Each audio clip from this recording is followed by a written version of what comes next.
Hey there, I'm Brandon, and this is Dirt Church Devotional. Now, I'm trying something new here. I'm actually pre-recording rather than going live, and the purpose for that is a couple-fold. One, I can come from better locations. Like, I'm in my barn rather than my office. I like my barn a lot better. Two, hopefully better picture quality.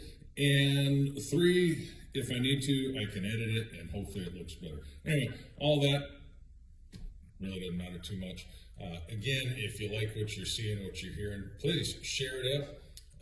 Not about me getting a whole bunch of likes or shares or anything like that, but really about making Jesus famous.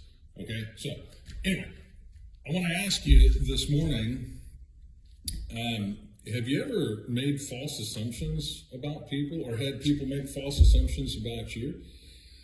We probably all have on both sides of the equation, and I'm telling you, it's a dumb thing to do, and it's dangerous. And so where I want to take you today is back to the Old Testament, the book of Numbers, chapter 22, starting in chapter 22, and going on through 24 and into the first part of 25. This is the story. If you read it, you just do a quick reading, you'll realize, oh, this is where Balaam is and his talking donkey, and yeah, that's kind of a funny story, ha, ha, ha.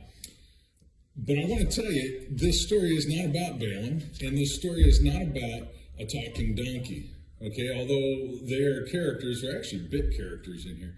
What this story really is about is false assumptions that Balak, king of Midian, made about Israel. And not only about the false assumptions that he made, but also about the many times that God tried to prevent him from destruction.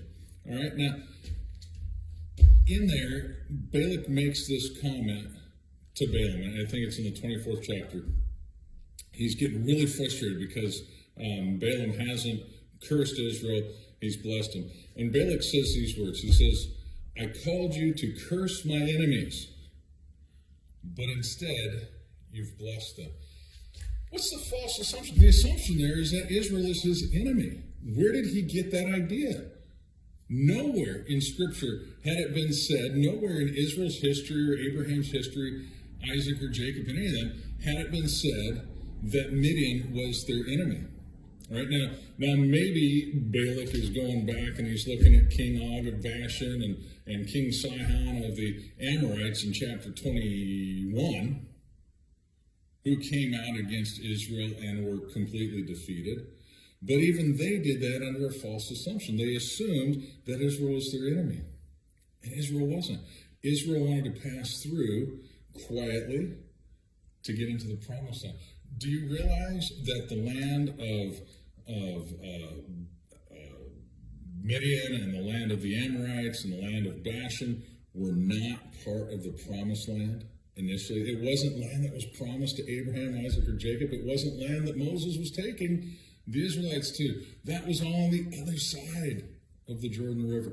But because of false assumptions, Balak came out and fought against. Because of false assumptions, Og and Sihon came out and fought against Israel. And they all got their cans handed to them. They got whooped up on.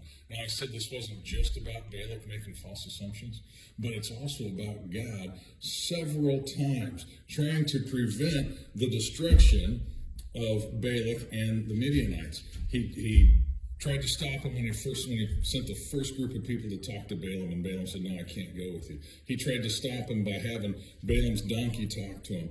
He tried to stop him by having Balaam bless the people instead of curse them 3 times. You got a total of 5 different times there that God was reaching out to Balak, trying to stop his insanity, trying to prevent the destruction of his people, but he wouldn't listen. And he met a bad end. All right? So here's the application. Are you making false assumptions about people? Maybe God's trying to stop you and wake you up. Maybe even through this little video, he's trying to stop you and wake you up. Stop making those false assumptions. Get some facts behind you. Don't just run off with the crowd. That'll lead to destruction. Okay? And maybe people are making false assumptions about you. Don't worry about that. Let God defend you. Let God fight for you, and you'll be fine. All right, that's all I got for today. Chew on that. We'll talk to you next time.